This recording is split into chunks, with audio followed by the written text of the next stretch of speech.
My name is Diana, and I'm 32 years old. I've always been the forgotten middle child, living in the shadow of my perfect younger sister Emma. After years of being overlooked, I've finally received a job offer across the country that represents my ticket to freedom. The funny thing is, now my parents are suddenly panicking about me leaving after decades of treating me like I barely existed.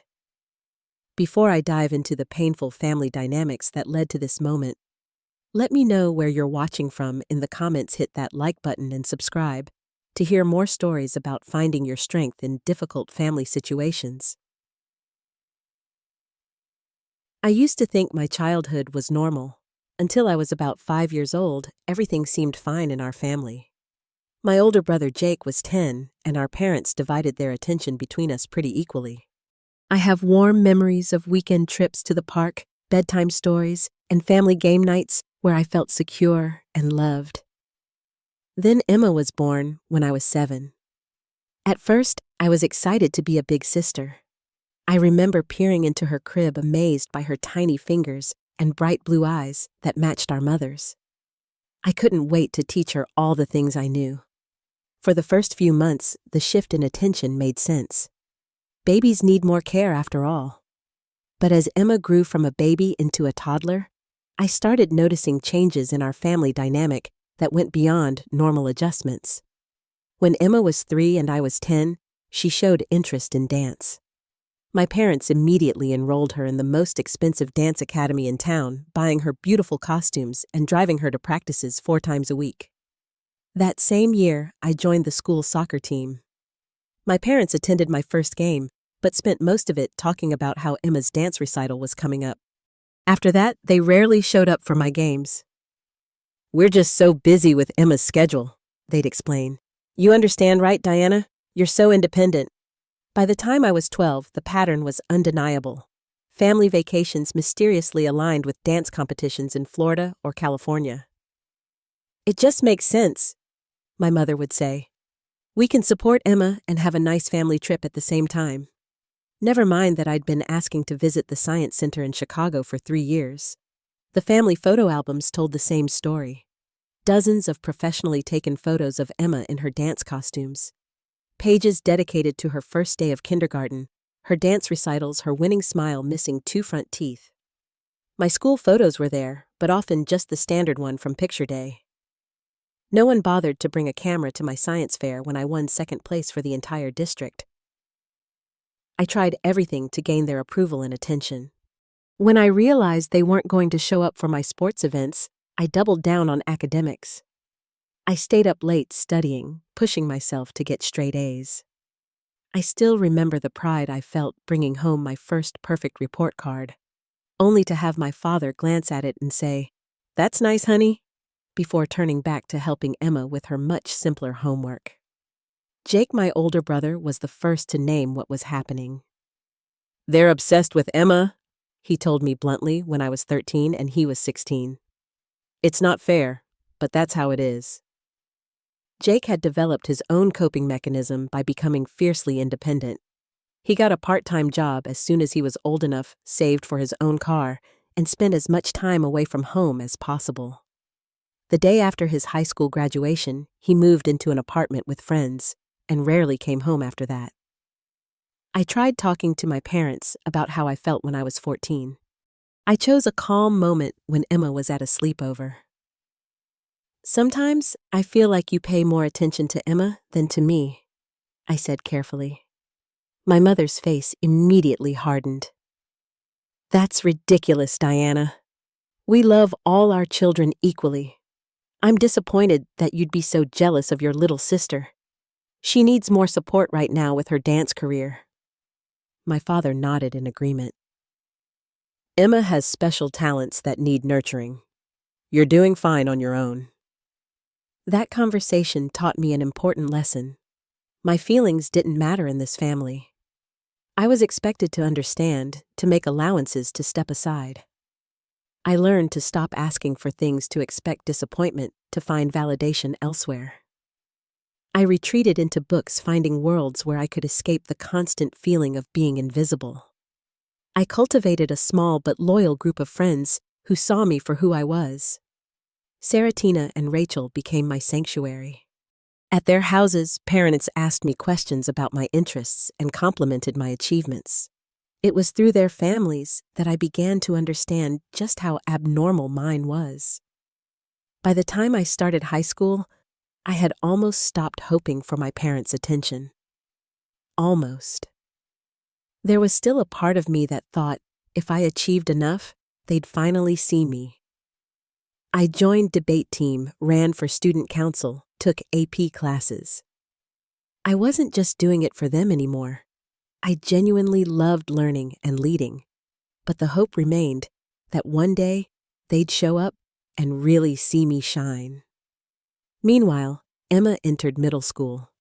She was pretty and popular, but an average student who cycled through activities every few months. Dance gave way to cheerleading, then to theater, then back to dance. With each new interest, my parents provided unlimited resources and enthusiasm. As the evidence of favoritism piled up, I started keeping a mental tally, each incident another brick in the wall between me and my family. The wall that would eventually give me the strength to walk away. The contrast between how my parents treated Emma and me became impossible to ignore during our teenage years. When Emma turned 16, my parents surprised her with a brand new Honda Civic with a big red bow on top. I still remember standing in the driveway watching her jump up and down with excitement while my parents beamed with pride. When my 16th birthday had come around 2 years earlier, I'd received a card saying, "We'll match whatever you save for a car." I worked 20 hours a week at the local grocery store for an entire year to save $5,000. My parents reluctantly contributed their matching $5,000, and I ended up with a 12-year-old Toyota with almost 100,000 miles on it. When I pointed out the disparity, my mother said, "Emma needs a reliable car for all her activities. Besides, working for your car taught you responsibility." The pattern continued with college preparations. I maintained a 4.0 GPA, scored in the top percentile on my SATs, and was active in numerous extracurriculars.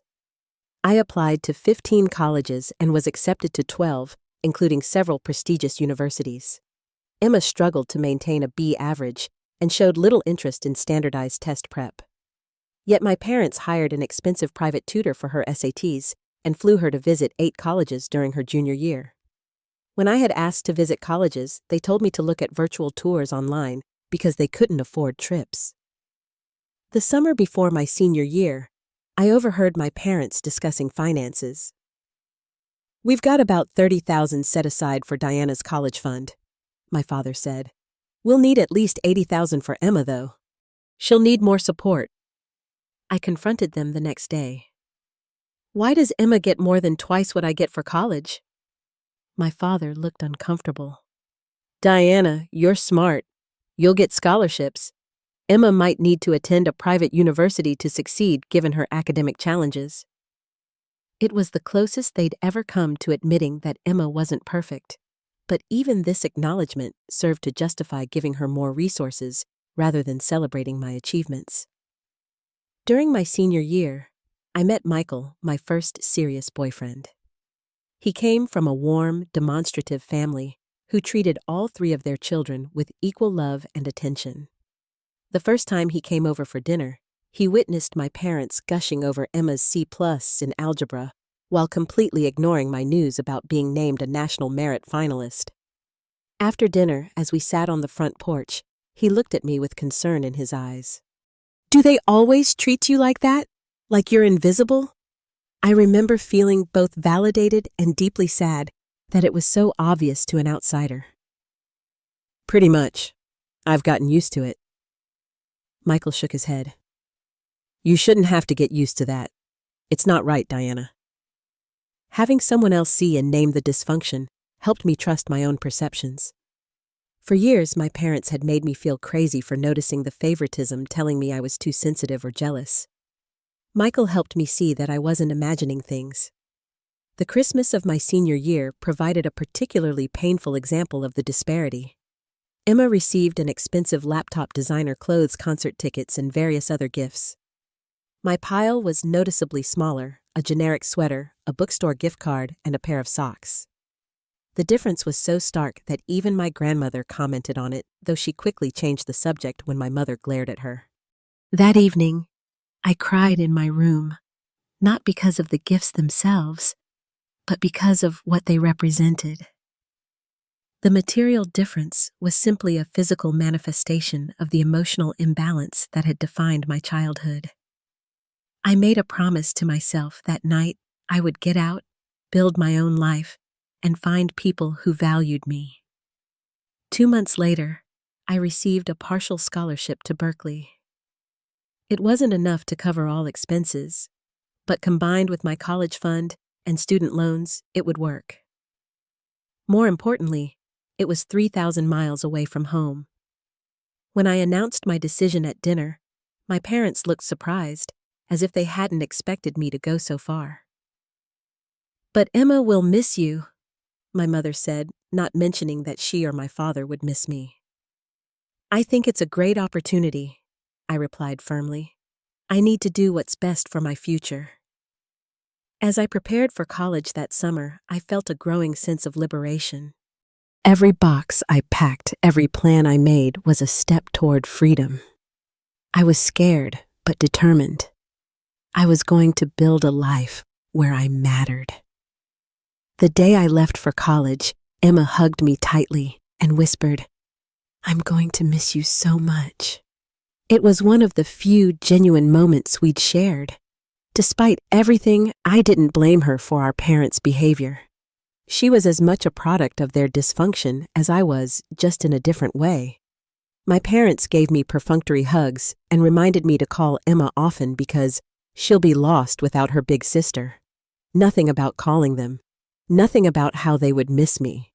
As the plane took off carrying me toward my new life, I felt both grief for the family connection I'd never had and hope for the future I was determined to create for myself. College was like entering an alternate universe where people actually saw me. My roommate Kira was the first person to show interest in getting to know me without any obligation to do so. "Tell me your life story," she said on our first night sitting cross-legged on her bed with genuine curiosity in her eyes. I found myself opening up to her in ways I never had with anyone except Michael, who I was trying to maintain a long-distance relationship with. In my psychology class, I met Zoe and Tyler, who invited me to study groups and actually listened to my contributions. When I aced my first midterm, they celebrated with me buying me coffee and insisting I was a freaking genius. Their reaction was so different from what I was used to that I almost didn't know how to respond. I limited my calls home to once a week, and even then, the conversations followed a predictable pattern. My mother would exchange brief pleasantries with me, then launch into updates about Emma. "She's struggling a bit with the transition to high school, poor thing. The other girls are so jealous of her talent." Never a question about my classes, my friends, my adjustment to college life. Ironically, as I was finally thriving away from my parents' neglect, Emma seemed to be floundering without their constant attention. 3 months into my freshman year, my phone rang at midnight. "Diana." It was my father, which was unusual. "We're having some trouble with Emma. She's failing 2 classes, and the dance instructor says she's been skipping practices." I was surprised both by the news and by the fact that they were calling me about it. "That's concerning," I said cautiously. "We thought maybe you could talk to her. She looks up to you." I almost laughed at the absurdity. After years of positioning Emma as the golden child who could do no wrong, they were turning to me for help. Nevertheless, I called Emma the next day and tried my best to offer support without overstepping. This pattern continued throughout my college years. As I built my own life and identity, my parents seemed to notice me only when they needed something usually related to Emma. It was both hurtful and strangely liberating to have my suspicions confirmed.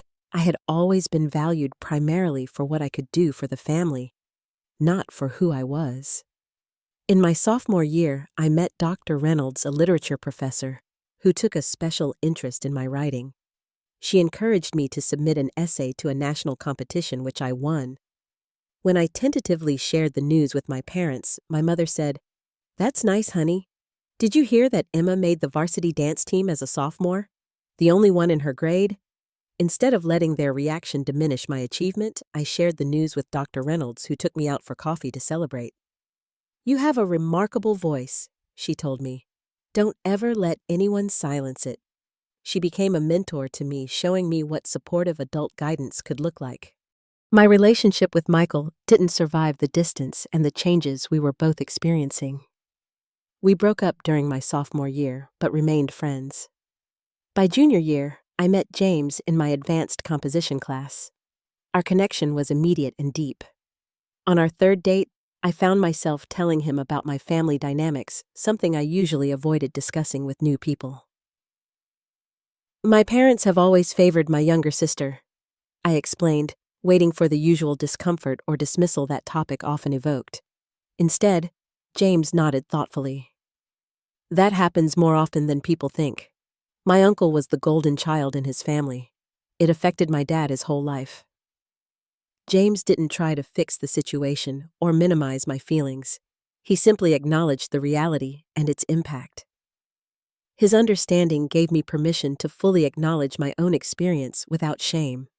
With James's encouragement, I started seeing a therapist through the University Counseling Center.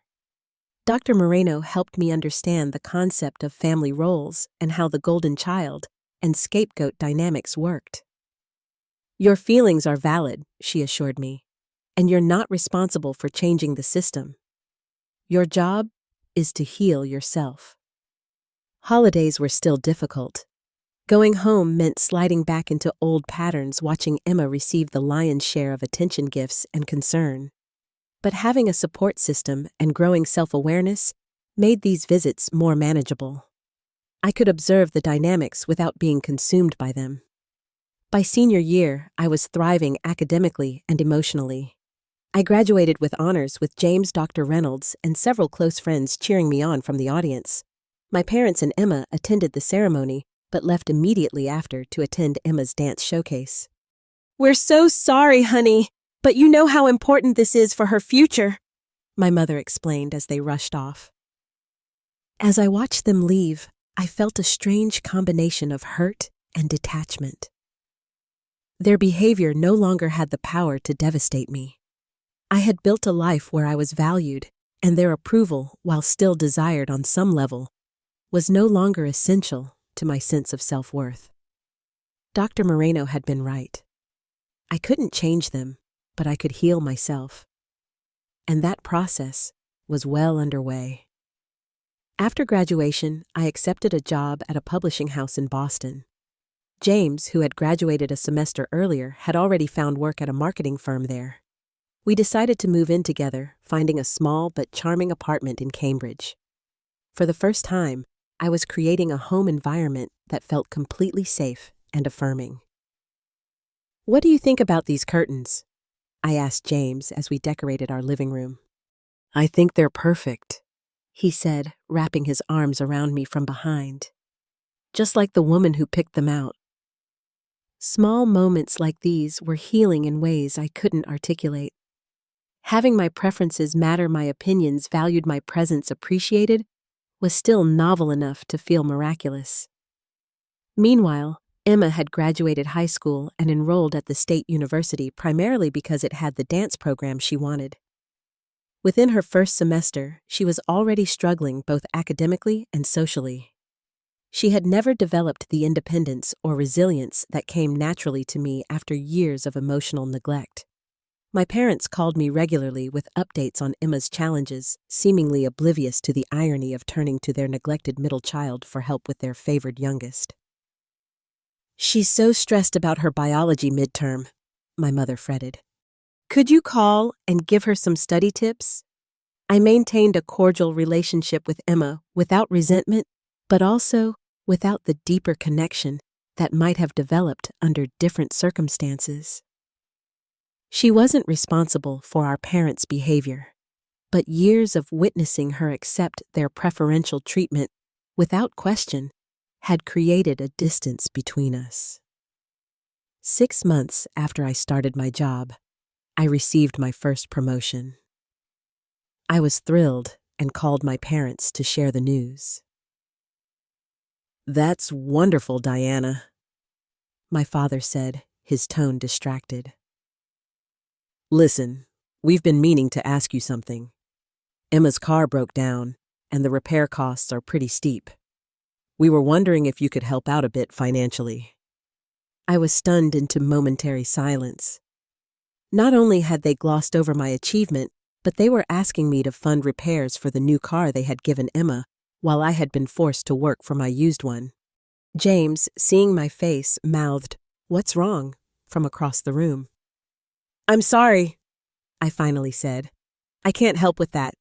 I'm still paying off student loans and building my own emergency fund."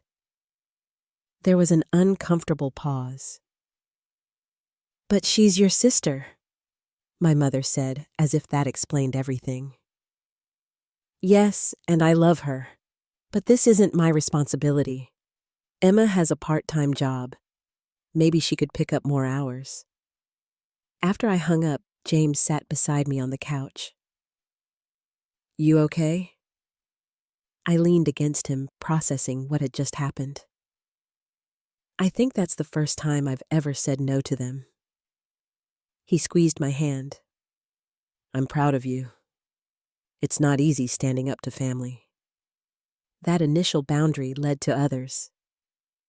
I started declining their requests for me to talk Emma through her college papers or emotional breakups. I limited my calls home to twice a month. I focused on building my career and my relationship with James, investing in the people who invested in me. My therapist, Dr. Moreno, whom I continued to see in Boston, helped me work through the guilt these boundaries sometimes triggered. "Guilt is often a sign that you're changing unhealthy patterns," she explained. "It doesn't mean you're doing something wrong." A year into my time in Boston, I had my first major confrontation with my parents. Emma had totaled her car in a minor accident. She was unhurt, and my parents had bought her a new one, her third vehicle. A week later, they called asking for a loan to help with their suddenly tight finances. "We wouldn't ask if it wasn't important," my father said. "Just $3,000 until we get back on our feet." "What happened to your savings?" I asked. They had always emphasized how carefully they managed their money. "Well, Emma's new car was an unexpected expense." The pieces clicked into place. "So you spent your savings on a brand new car for Emma, and now you want me to subsidize that decision?" "It's not like that, Diana," my mother interjected. "Family helps family." Something in me snapped. Years of suppressed frustration came pouring out. "When have you ever helped me? When have you ever put my needs first? I worked for my car, paid for half my college, built my career with minimal support from you. Meanwhile, Emma gets everything handed to her on a silver platter." "That's not fair," my father started, but I cut him off. "No, what's not fair is how you've treated me my entire life. I'm not giving you money to support your continued favoritism of Emma." After I hung up, I broke down crying. James held me while I released decades of hurt and anger. "You did the right thing," he whispered. "It's okay to protect yourself." The aftermath of that confrontation was a 3-week silence from my parents, followed by a stiff, formal call where they acted as if nothing had happened. They never apologized or acknowledged my feelings, but they also never asked me for money again. It was a small victory, but an important one. I was beginning to understand that I couldn't change my parents or make them see their favoritism, but I could change how I responded to it. I could set boundaries. I could prioritize my own well-being. At work, I continued to excel, earning another promotion and developing a reputation for finding promising new authors. At home, James and I created the warm, balanced relationship I had never seen modeled growing up. My circle of friends expanded each relationship, reinforcing that I was worthy of attention and care. The wall between me and my family didn't crumble, but I was no longer waiting on the other side, hoping for scraps of affection. I was building something new and beautiful for myself. 2 years into our relationship, James proposed during a weekend trip to Cape Cod. It was simple and perfect, just the two of us on a quiet beach at sunset. I called my parents the next day to share the news. "Oh, Diana, that's wonderful," my mother said, her tone suggesting mild interest rather than excitement. "Have you set a date? You know Emma's dance company has performances scheduled throughout next summer, so we'll need to work around those." I closed my eyes, counting to 10 silently. "We haven't set a date yet, Mom. We're just enjoying being engaged for now." "Well, don't wait too long. Good venues book up quickly. Oh, before I forget, Emma's been dating this wonderful boy from her dance class. So talented. They're getting quite serious." And just like that, my engagement was overshadowed by Emma's dating life. I wasn't even surprised anymore, just weary of the predictable pattern. James and I decided on a small wedding at a historic library in Boston, with only our closest friends and family. When I told my parents our plans, they immediately pushed back. "But Diana, we always imagined a big church wedding for our daughters," my mother protested. "Emma's already planning hers for when the time comes." "This is what James and I want," I said firmly. "It's our day." What followed was months of subtle and not so subtle attempts to change our plans. My mother sent me links to larger venues. My father mentioned friends and extended family who would be so hurt to be excluded. When I held firm, they shifted tactics. "At least let Emma be your maid of honor," my mother pressed. "She's already shopping for dresses." The truth was, Emma and I weren't close enough for that role. I had asked my college roommate Kira, who had been a consistent source of support for years. "I've already asked Kira," I explained, "but Emma is welcome to be a bridesmaid." This led to tears from my mother and a cold, disappointed call from my father. "Emma is devastated. She always assumed she'd be your maid of honor." I felt the familiar weight of guilt, the expectation that I should sacrifice my own preferences for family harmony. But therapy had given me tools to recognize this pattern. "I'm sorry Emma is disappointed, but this is my wedding. Kira will be my maid of honor." As the wedding approached, tensions escalated. My parents insisted on inviting distant relatives I barely knew. They questioned every decision, from our choice of readings to our decision not to have a traditional father-daughter dance. 2 weeks before the wedding, during what was supposed to be a final planning call, my mother dropped a bombshell. "We thought it would be special to have Emma perform a solo dance as a surprise during the reception." I was speechless for a moment. "Mom, no. This isn't a recital for Emma. It's my wedding day." "Don't be selfish, Diana. Emma has choreographed something beautiful. She's been practicing for weeks." I took a deep breath. "I appreciate that she wanted to contribute, but the answer is no. We've already finalized the schedule with our venue and DJ." My mother's voice turned cold. "I don't understand why you're being so difficult. This is just another example of you being jealous of your sister's talent." Something inside me broke. After years of accommodating, understanding, and making excuses for my parents' behavior, I was done. "This is exactly why we're having a small wedding. Because you and Dad can't stop making everything about Emma for even one day, even my wedding day."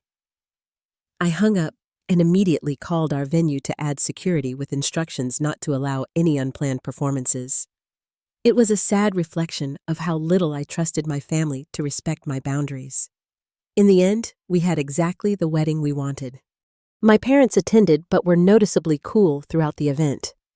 Emma came solo, her boyfriend suddenly unable to attend.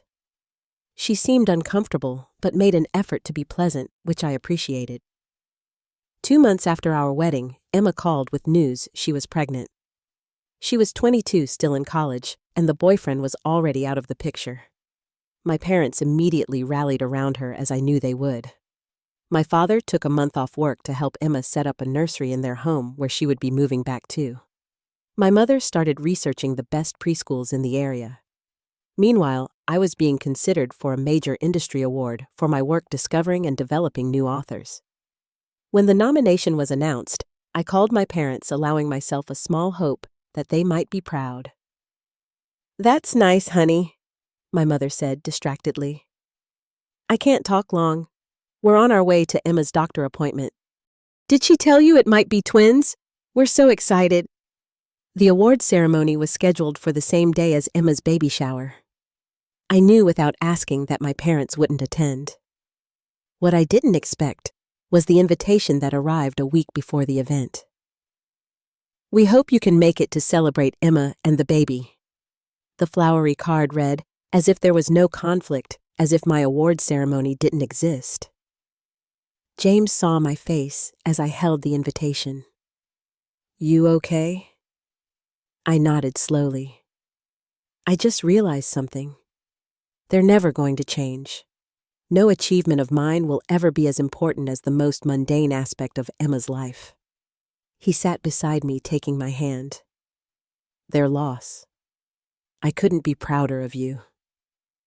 I didn't attend the baby shower. I went to my award ceremony with James Kira and several colleagues who cheered loudly when I won. It was a beautiful evening that validated years of hard work.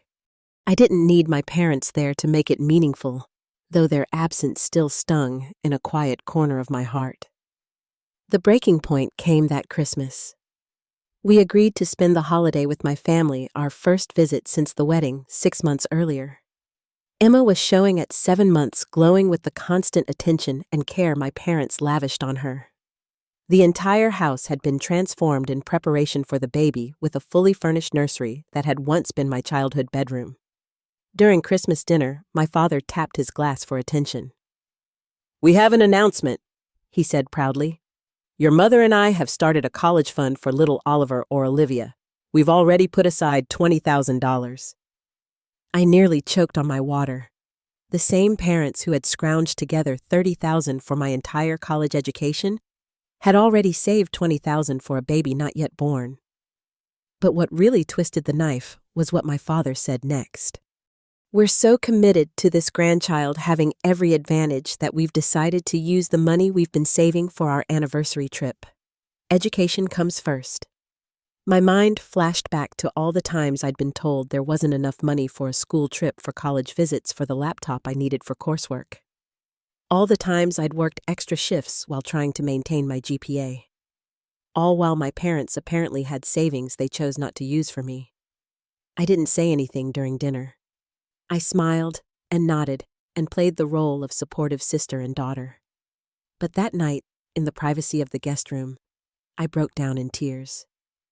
"I feel invisible," I whispered to James. "I always have.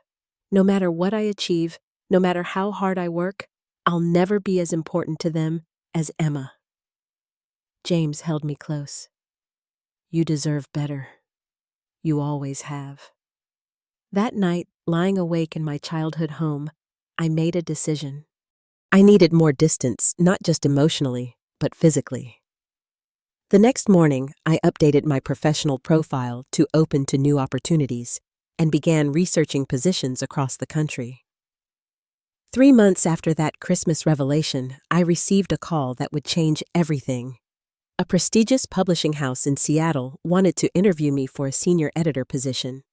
It would mean a significant promotion, a substantial salary increase, and most importantly, 3,000 miles between me and my family's dysfunction. The interview process moved quickly. 2 video calls and a day of virtual meetings later, they offered me the job. I sat staring at the offer letter on my laptop screen, feeling a strange mixture of excitement and grief. "You don't have to decide right now," James said gently, seeing my conflicted expression.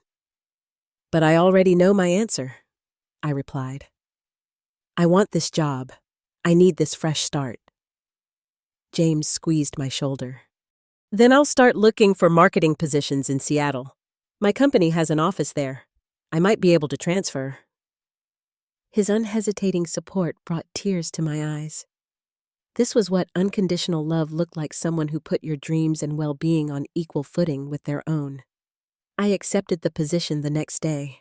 The timeline was aggressive with a start date just 6 weeks away.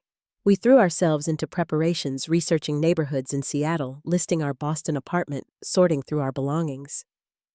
I called my older brother Jake, who I stayed in touch with, but saw rarely due to his busy life as a structural engineer in Chicago. He had always understood the family dynamics better than anyone. "I got a job in Seattle," I told him. "James and I are moving next month." There was a pause, then Jake laughed. "Running for the opposite coast, huh? Smart move, sis." "You think so? Part of me feels guilty." "Don't," he said firmly. "You've given them more chances than they deserve. Maybe the distance will actually help them see what they're losing." His validation strengthened my resolve. Jake had escaped years ago and built a healthy life for himself. I could do the same. Telling my parents was the part I dreaded most. I decided to do it in person, wanting to see their reactions rather than have them hide behind phone pleasantries. I invited them to dinner at a neutral restaurant without Emma, who was now at home with her 2-month-old daughter Lily. "James and I have some news," I said once we'd ordered. "I've accepted a senior editor position in Seattle. We're moving in 3 weeks." The shock on their faces was immediate. My mother's hand flew to her mouth. My father's fork clattered against his plate. "Seattle," my mother echoed. "But that's all the way across the country." "Yes, it's an amazing opportunity. The publishing house is one of the best in the industry." "But what about family?" my father demanded, his voice rising slightly. "What about Emma and the baby?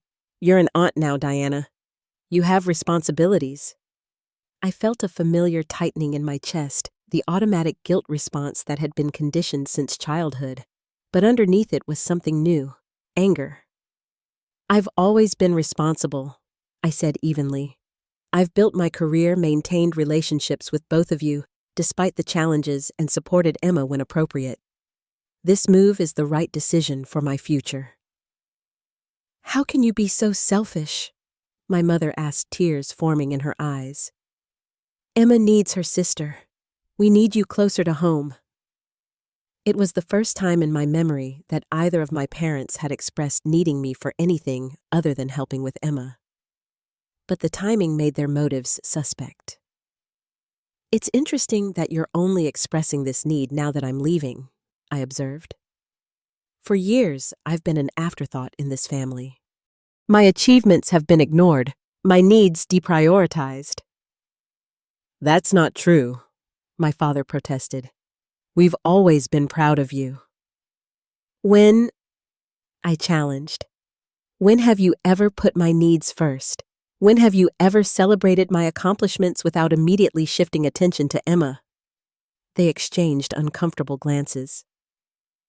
"We don't play favorites," my mother insisted, but her voice lacked conviction. "Remember my 16th birthday? I got a card saying I needed to work for half my car.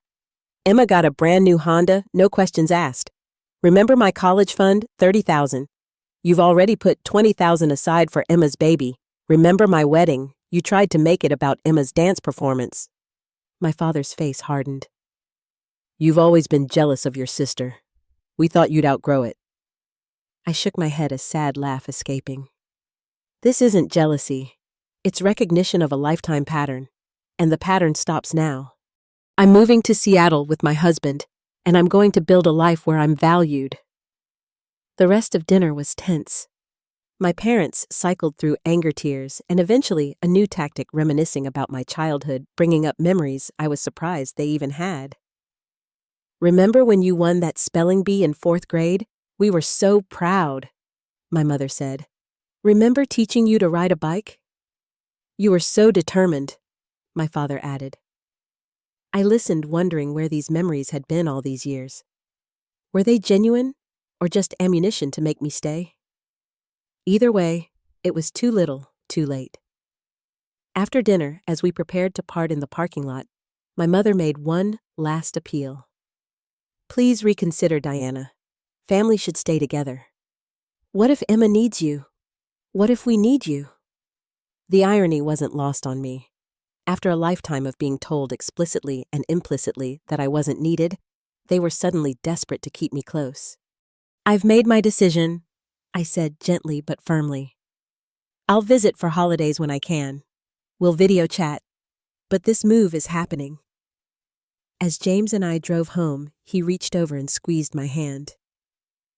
"You okay?" I took a deep breath, releasing years of tension. "Yeah, for the first time in a long time, I really am." The next morning, I received a surprising text from Emma. "Can I come over to talk?" She arrived at our half-packed apartment looking exhausted with baby Lily asleep in her carrier. We sat in the living room, boxes stacked around us. "Mom and Dad told me you're moving to Seattle," she said, her voice small. I nodded. "It's a great opportunity." "I get it," she said, surprising me. "Sometimes I wish I could move far away too." Her candor caught me off guard. "What do you mean?" Emma looked down at her sleeping daughter. "Don't get me wrong, I love Mom and Dad, and they've always been there for me. But sometimes it's suffocating. The expectations, the constant attention, the way they've made my whole identity about being their perfect daughter. When I got pregnant and Tyler left, part of me was relieved to finally disappoint them." It was the most honest conversation we'd ever had. For the first time, I saw how the family dynamic had damaged Emma too, just in different ways. She'd been placed on a pedestal she never asked for, turned into an extension of our parents' egos rather than supported as her own person. "I've always envied your independence," she continued. "You built your own life. I'm 23 with a baby living in my childhood bedroom, still trying to figure out who I am outside of being their golden child." I felt an unexpected wave of compassion for my sister. "It's not too late to find out." "Maybe," she said uncertainly. "Anyway, I didn't come here to dump my problems on you. I just wanted to say that I understand why you're leaving, and I don't blame you. And I hope we can stay in touch, maybe build a better relationship without Mom and Dad in the middle." "I'd like that," I said, meaning it. As she was leaving, Emma turned back. "They do love you, you know. They just don't know how to show it properly. They're panicking about you leaving because they're finally realizing what they've taken for granted." I appreciated her attempt at reconciliation, but I'd spent too many years making excuses for my parents' behavior. "Maybe, but I need to do what's right for me now." After Emma left, I felt lighter, as if a door had opened to a possible future relationship with my sister, built on mutual understanding rather than the roles we'd been assigned. The weeks before our move were a whirlwind of logistics and goodbyes. I had a final session with Dr. Moreno, who had helped me navigate so much growth over the years. "You've done the hard work of recognizing unhealthy patterns and setting boundaries," she told me. "Now you get to build the life you deserve." My parents made several more attempts to change my mind. They offered financial incentives, emotional appeals, and finally guilt. "If you really loved this family, you wouldn't leave when we need you," my father said during one particularly difficult phone call. "I do love our family," I replied. "But I also love myself enough to choose what's healthy for me." On moving day, as the last boxes were being loaded into the shipping container, my parents made a surprise appearance at our apartment. My mother's eyes were red from crying. "Please don't go," she said, reaching for my hands. "We'll do better. We'll change." For a moment, I felt my resolve weaken. The little girl inside me, who had always craved their approval and attention, wanted to believe them. But the woman I had become knew better. "I hope you do change," I said gently, "for yourselves and for Emma and Lily. But my decision is made." My father, looking older than I remembered, stepped forward awkwardly. "We're proud of you, Diana. We should have said it more." I nodded, accepting the sentiment, but not willing to pretend it erased decades of hurt. "Thank you. I'll call when we're settled in Seattle." As James and I drove away from Boston, I felt a complex mixture of emotions: sadness for the family connections that had never developed as they should have, relief at escaping the patterns that had defined my life for so long, and underneath it all, a growing excitement for the future we were creating. Seattle welcomed us with its stunning landscapes and vibrant energy. We found an apartment with a view of Puget Sound and both settled into our new jobs. I thrived in my senior editor role, working with talented authors and helping shape books that would touch thousands of lives. My parents called frequently at first, their panic at losing control manifesting as sudden interest in my daily life. I maintained firm boundaries, limiting calls to once a week and redirecting conversations when they veered into guilt territory. Gradually, they adjusted to the new normal, their calls becoming less frequent, but often more genuine. Emma and I developed a different kind of relationship, connecting directly rather than through our parents. We video chatted every few weeks, and I got to watch Lily grow through the screen. Without the immediate pressure of our parents comparing presents, we found common ground we hadn't known existed. 6 months after our move, my parents visited Seattle. It was a tense but ultimately productive visit. They made efforts to ask about my work, to acknowledge my achievements, to treat James and me as adults with our own valid life choices. There were still awkward moments and old patterns that emerged, but the physical distance had created space for new dynamics to form. A year into our Seattle life, I received a surprising email from my father. "I've been doing some reading about family dynamics," he wrote. "I'm starting to understand some things about how we might have made you feel growing up. I'm not saying we did everything wrong, but I see now that we could have done better. I'm sorry." It wasn't a complete acknowledgement, but it was more self-awareness than I'd ever seen from him. Later, I learned that Emma had given them some books on family systems after starting therapy herself. I didn't move across the country to teach my parents a lesson or to punish them. I moved to create the life I deserved, surrounded by people who valued me for who I was. But sometimes, the healthiest thing you can do for a relationship is to step back from it, to refuse to participate in dysfunctional patterns, to demonstrate through actions rather than words what you will and won't accept. The irony wasn't lost on me that it took my leaving for my parents to begin seeing me. Their sudden panic at losing me revealed what I had suspected all along. They did love me in their flawed way. They had just taken for granted that I would always be there, the reliable middle child who didn't need the attention or resources that Emma did. But I had needed them. Every child needs to be seen valued and celebrated by their parents. When that doesn't happen, the wound runs deep. I was healing that wound not through their validation, which had come too late, but through creating a life where I was surrounded by genuine love and recognition. It's been 3 years since we moved to Seattle, and the distance has given me perspective I couldn't have gained while entangled in daily family dynamics. I've come to understand that healing isn't a destination, but a journey, one that doesn't require forgiveness on demand or forced reconciliation, but rather a gradual reclaiming of your own worth. The first few months after our move were difficult emotionally, despite the excitement of our new life.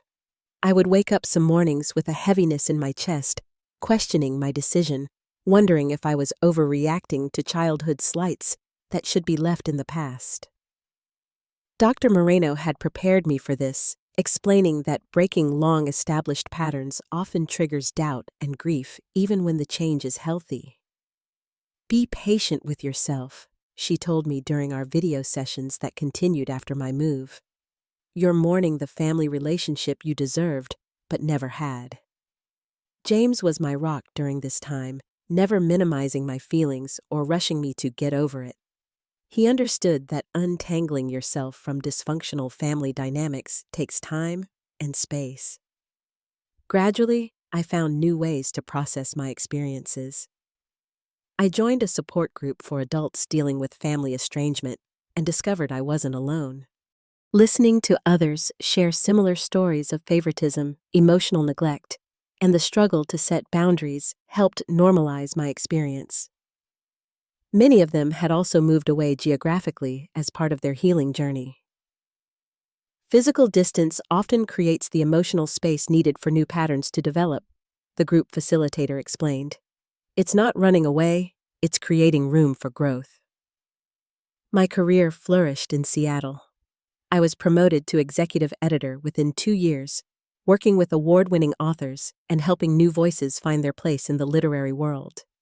There was a beautiful symmetry in helping others be heard, while learning to honor my own voice.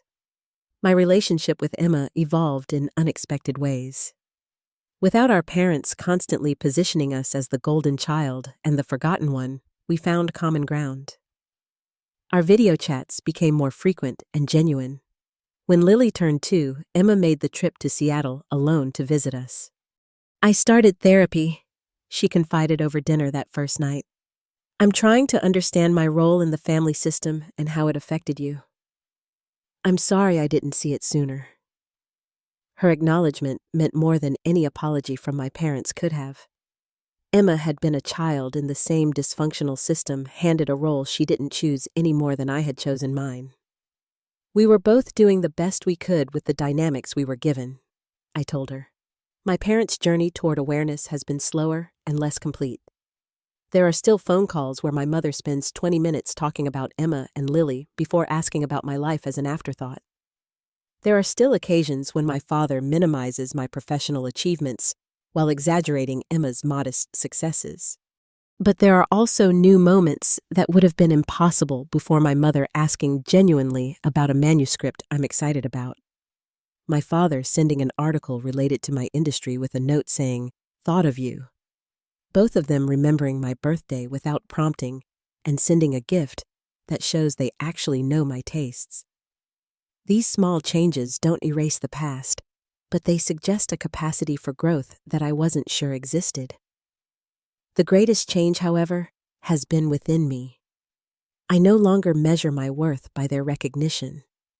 I no longer hope that the next achievement will finally make them see me. I no longer feel diminished when they shift conversations to Emma. I've built a life rich with people who value me for exactly who I am. James and I are discussing starting a family of our own, with a clear commitment to loving any children we might have as individuals, not as extensions of ourselves or in comparison to each other. Last Christmas, my parents suggested coming to Seattle instead of us traveling to them. It was the first time they had prioritized my convenience over their own or Emma's. It was a small gesture, but it represented a shift in the family balance that I hadn't thought possible. During their visit, my mother pulled me aside as we were preparing dinner. "I've been doing a lot of thinking about the past," she said, her voice uncharacteristically hesitant. "I'm not good at this, Diana, but I need to say that I understand now why you felt you had to leave. And I'm sorry that we made you feel less important than your sister." It wasn't a complete acknowledgement of the years of favoritism, but it was more self-awareness than she had ever shown. I didn't rush to absolve her or minimize the hurt. I simply said, "Thank you for saying that. It means a lot to hear you recognize my experience." The road to healing isn't straight or simple. There are still family calls that leave me frustrated, still moments when old patterns emerge. But those moments no longer define me or determine my mood for days afterward. I've learned that I can love my family while also protecting myself from their dysfunctional dynamics. The greatest lesson I've learned is that you can't change other people, but you can change your response to them. You can refuse to participate in unhealthy patterns. You can set boundaries that protect your well-being. You can build a life filled with genuine connection and support, even if it means creating geographic distance from your family of origin. Sometimes, leaving is the most loving thing you can do, not just for yourself, but for the possibility of healthier relationships in the future. It isn't abandonment, it's an act of self-respect and ultimately of hope that new patterns can emerge from the ashes of old ones. If you're struggling with family favoritism or feeling invisible in your own home, know that you're not alone. Your feelings are valid.